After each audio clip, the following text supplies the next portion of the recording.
Escándalo en Austria. Colapinto acusa sabotaje y la FIA entra en escena.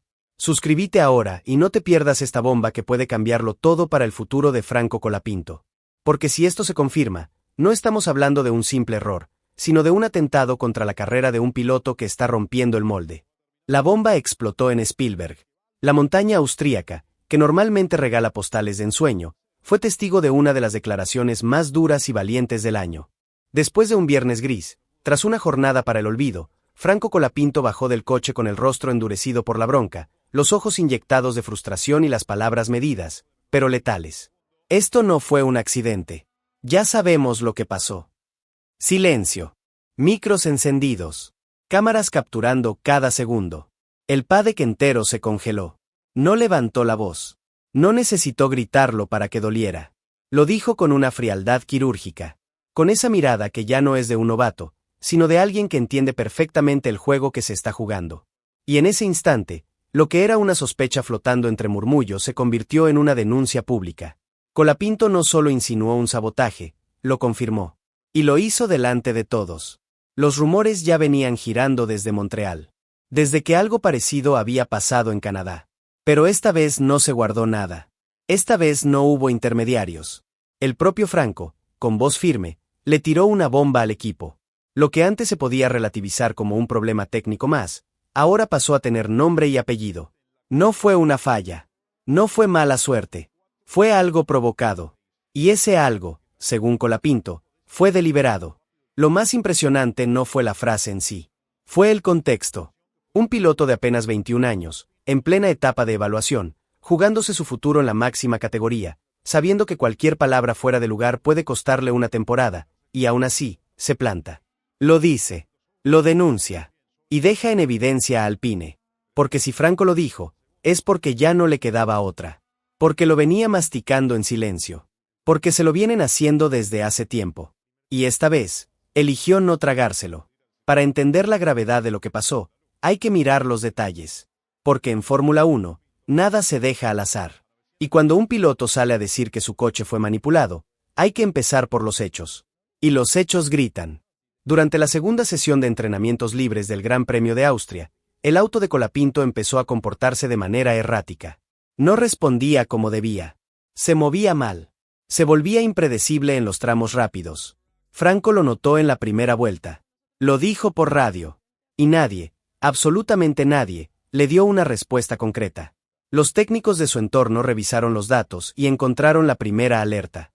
Un desbalance súbito en el eje trasero. La rigidez torsional no coincidía con la registrada el día anterior.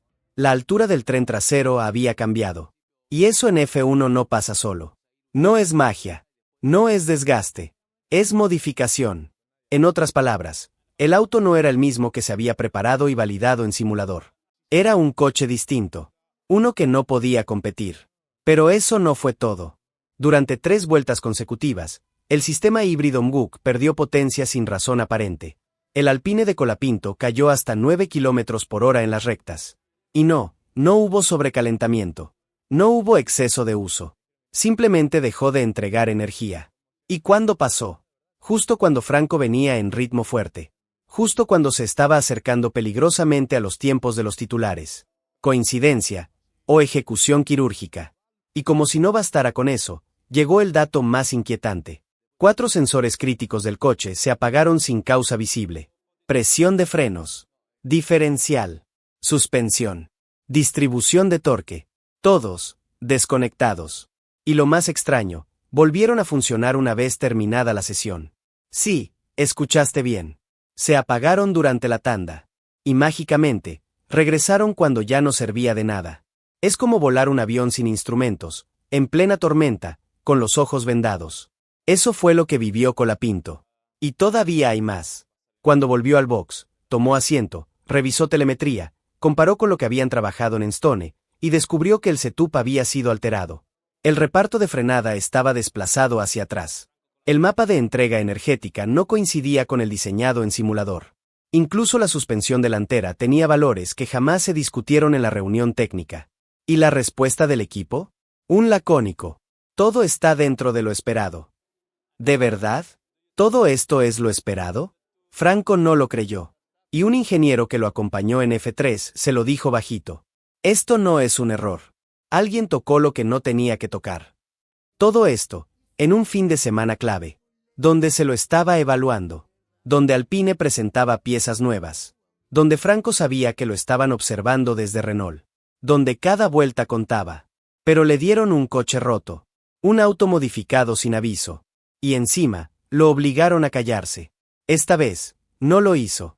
Acá no estamos hablando de un ajuste de última hora por condiciones de pista, tampoco de un error humano común. Lo que le hicieron al coche de Franco Colapinto fueron modificaciones quirúrgicas. Cambios puntuales, precisos, inteligentes, si se los puede llamar así. Cambios que no se hacen sin que alguien lo apruebe. Cambios que no son inocentes. En Fórmula 1, cada milímetro cuenta. Cada valor de suspensión, cada grado en el ángulo de frenada, cada curva del mapa motor está estudiada al detalle. No se toca nada sin antes pasar por validaciones, reuniones técnicas y revisiones digitales. Y sin embargo, el sábado por la mañana, el auto de Franco estaba completamente distinto al pactado. Él lo supo desde que hizo la primera curva. Se lo sintió en el cuerpo. El tren trasero vibraba.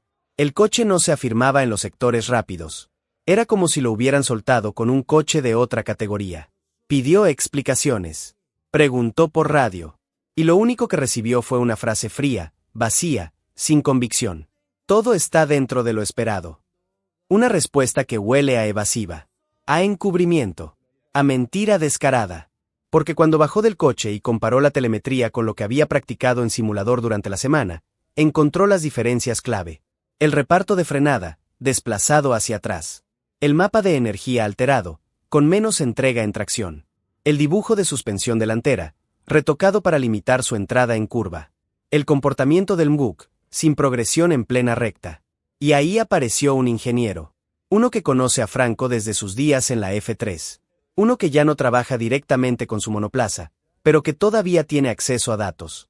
Se acercó en voz baja, casi susurrando, y le soltó una frase que duele más que un accidente en pista. Esto lo tocaron a propósito. No es casual. Y lo peor. Todo esto ocurrió justo en el fin de semana clave, donde Alpine estrenaba nuevo paquete aerodinámico, donde había ejecutivos de Renault observando rendimiento en pista, donde se definían futuras alineaciones, contratos, presupuestos. Y donde Colapinto sabía que se jugaba quizás la prueba más importante del año.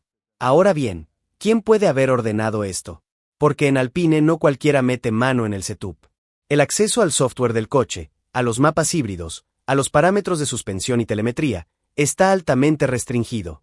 Estamos hablando de decisiones que pasan solo por el jefe de pista, el performance engineer asignado al piloto, el grupo técnico de Enstone, y los responsables del simulador, que envían los parámetros desde la base en Reino Unido. Nadie más. Y lo más extraño es que el setup que Franco había afinado durante la semana fue aprobado oficialmente en la reunión técnica del viernes por la noche. Se validó. Se firmó.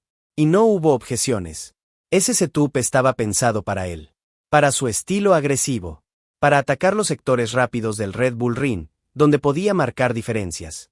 Lo había trabajado durante días. Había pasado horas en simulador. Había encontrado el equilibrio justo entre agresividad y control. Pero el sábado, cuando se subió al coche, todo era distinto. Y nadie le avisó. Nadie le dijo, cambiamos esto por precaución. Nadie explicó, hubo una modificación por clima. Nada. Todo fue sigiloso. Frío. Calculado. Una jugada silenciosa. Una operación quirúrgica para limitarlo sin levantar sospechas. Una orden que vino desde adentro, desde alguien que no quería que Franco destacara. No ahora. No cuando todos los focos estaban sobre él. Y justo en ese momento, aparece él. El hombre que nunca está oficialmente en el organigrama, pero que siempre aparece cuando las cosas se descontrolan. El que mueve los hilos tras bambalinas. El que decide sin dar explicaciones. Flavio Briatore. Sí. El mismo Briatore que ya le había lanzado advertencias a Franco en público. El mismo que teme que un rookie argentino de 21 años le arruine el relato. Volvió a pisar el box. Y su presencia no fue casual. Según filtraron algunos miembros del entorno técnico, la noche anterior a los libres hubo una reunión informal. Una de esas en las que no se toma acta, donde se habla a media voz, donde se decide sin dejar huella. Allí, se habría planteado una pregunta clave. ¿Le damos a Franco un coche competitivo, o uno limitado? En lenguaje de Paddock. ¿Modo evaluación libre? ¿O modo controlado? ¿Le damos alas? ¿O lo atamos al piso? La excusa oficial fue preservar la armonía del equipo. Que no se genere ruido interno. Que no haya comparaciones incómodas con los titulares. Pero la realidad huele a sabotaje. Y no sería la primera vez. Ni Alpine ni Renault están libres de antecedentes. Jóvenes pilotos relegados. Talentos escondidos. Errores técnicos casuales que, mágicamente, siempre perjudicaban al que más prometía. Y ahora, para colmo, un proveedor externo, alguien vinculado al área de sensores del coche, confirmó lo que muchos temían. El apagado de telemetría en plena tanda no puede hacerse sin orden directa del jefe técnico. Eso es gravísimo. Eso es intencionalidad. Eso es sabotaje con todas las letras. Y cuando todo esto ocurre justo después de que Briatore pisa el box. Cuando todo esto pasa un día después de que se decide proteger la armonía del equipo. La pregunta ya no es si lo sabotearon. La pregunta es, ¿quién dio la orden y por qué? Y acá es donde empieza a incomodar la verdad. Porque a esta altura, la pregunta ya no es si a Colapinto lo están saboteando. La pregunta es, ¿por qué? La respuesta es tan simple como brutal. Porque les está molestando. Franco no vino a pedir permiso. No vino a sacarse selfies. No vino a ver cómo es la Fórmula 1 por dentro. Vino a competir. A marcar tiempos. A mostrar que está listo. Y eso, en un ecosistema como Alpine, donde sobran las corbatas pero faltan los resultados, es un problema. Desde que se subió al coche, Colapinto empezó a girar más fuerte de lo que se esperaba.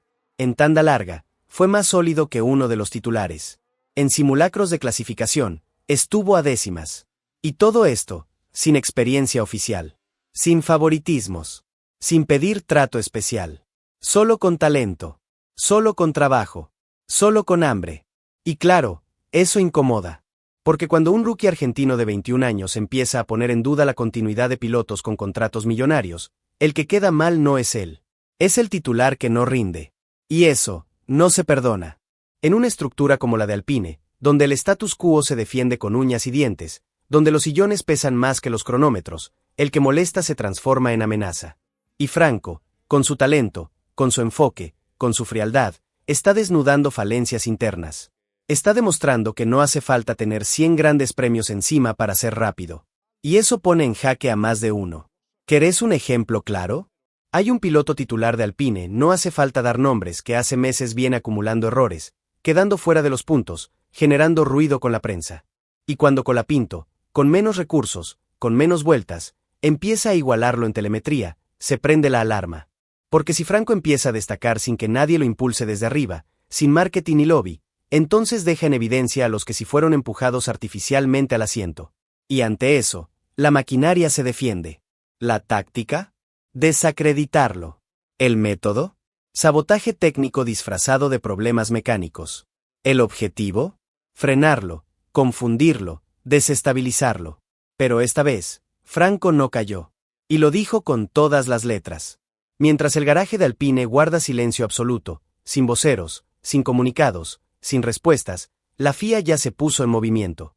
Y cuando la Federación Internacional de Automovilismo entra en escena, es porque hay algo más que simples sospechas. El primer paso fue pedir acceso completo a los logs electrónicos del coche número 38. Los técnicos de la FIA querían ver qué había pasado realmente entre la primera y la segunda sesión de entrenamientos libres. Y lo que encontraron es, sencillamente, alarmante. Una pérdida de potencia repentina en plena recta, sin motivo técnico aparente. Fallos múltiples de sensores, que dejaron a Franco sin datos críticos durante la tanda. Un setup completamente distinto al que se había validado en la reunión del viernes por la noche. Y lo más grave, una anomalía en el sistema de frenos que no encaja con ninguna avería conocida ni registrada por Alpine en sus reportes. ¿Sabes qué significa eso? Que no fue una falla mecánica. Fue una intervención digital. Un cambio hecho desde adentro. Y eso, en términos reglamentarios, tiene un nombre: manipulación indebida. Y si es manipulación digital, hay responsables identificables. Porque todo queda registrado. Cada parámetro tocado, cada cambio de mapa energético, cada desconexión de sensor tiene una firma digital. Y la FIA ya está cruzando datos. Están revisando quién accedió al sistema entre FP1 y FP2. Qué cuentas se loguearon. Qué comandos se ejecutaron. Qué ajustes se aplicaron sin autorización. ¿Y si confirman que hubo intervención manual sin justificación? Esto explota. Porque ya no sería un simple sabotaje técnico. Sería una violación reglamentaria grave, con sanciones que van desde la exclusión de sesiones hasta la suspensión de personal técnico. Y en casos extremos, acciones legales por manipulación intencional. La tormenta no para de crecer. Y ahora, a la presión mediática y deportiva, se suma una que duele más, la presión comercial. Dos sponsors importantes de Alpine, con presencia directa en el coche, ya enviaron consultas formales a la escudería. Preguntaron si hay una investigación abierta. Y más directo aún, si el piloto argentino está siendo perjudicado a propósito. ¿Por qué lo hicieron? Porque las marcas no invierten millones para quedar pegadas a un escándalo interno. Porque si se comprueba que sabotearon a Colapinto, la imagen de Alpine se destruye. Y los sponsors no se casan con los colores. Se casan con los resultados. Con la transparencia. Con la proyección. Y si Franco, con su frescura, con su garra y con su mensaje directo, genera más conexión con el público que los titulares, entonces el negocio también está en juego. Mientras tanto, Franco no se esconde. Pide repetir las simulaciones. Exige volver a pista con el setup original, el que trabajó toda la semana. Y lo hace no por orgullo. Lo hace porque sabe que, con el auto en condiciones, los puede dejar a todos en evidencia. Porque si lo dejan correr sin trampas, sin cambios ocultos, sin sabotajes disfrazados, va a demostrar que lo suyo no es casualidad. Es trabajo. Es talento. Es merecimiento. Y eso es justo lo que más temen en Alpine. En las oficinas de Enstone no se duerme. Las luces quedan encendidas hasta tarde. Y las caras largas no se pueden ocultar. Porque la FIA también pidió explicaciones sobre ciertas piezas aerodinámicas del auto de Colapinto. Y cuando Briatore se enteró, explotó. Acusó maniobras desde Red Bull y McLaren. Pero puertas adentro, lanzó una cacería silenciosa para encontrar al que filtró la información. Y en el medio, ¿quién paga el precio? Franco. Aislado. Frío el trato con su ingeniero de confianza. Mecánicos que ya no bromean con él. Ambiente hostil. Pero Franco no se achica. Ya le plantó cara a la cúpula. Y lo hizo con una frase que retumba. No voy a ser el chivo expiatorio de nadie. Y mientras Alpine se llena de internas, él empieza a mirar afuera. Aston Martin, Williams. Hay conversaciones informales. Porque cuando la confianza se rompe, no hay setup que la repare. Y Colapinto ya entendió que a veces correr solo no es debilidad, es la puerta a la libertad. Sí, Franco lo confirmó. Hubo sabotaje. Le entregaron un coche mutilado. Le bajaron potencia. Le cambiaron el setup. Y aún así, se subió, giró, cumplió y habló. Y ahora, el miedo está del otro lado. Porque si vuelve a abrir la boca, pueden congelarlo. Sacarlo del simulador. Borrarlo de pista. ¿Te suena? Ya lo hicieron antes. Pero esta vez, Colapinto no se calla más. Y lo dijo claro. Esto no es solo por mí. Es por todos los que vienen de abajo sin padrinos ni pasaportes dorados. ¿Qué va a pasar en Austria? ¿Lo dejan correr en igualdad? ¿O lo van a operar de nuevo? Queremos saber qué pensás vos. Comenta abajo, sumate a la conversación y no te vayas sin suscribirte. Porque si lo sabotean otra vez, esta vez no va a pasar desapercibido.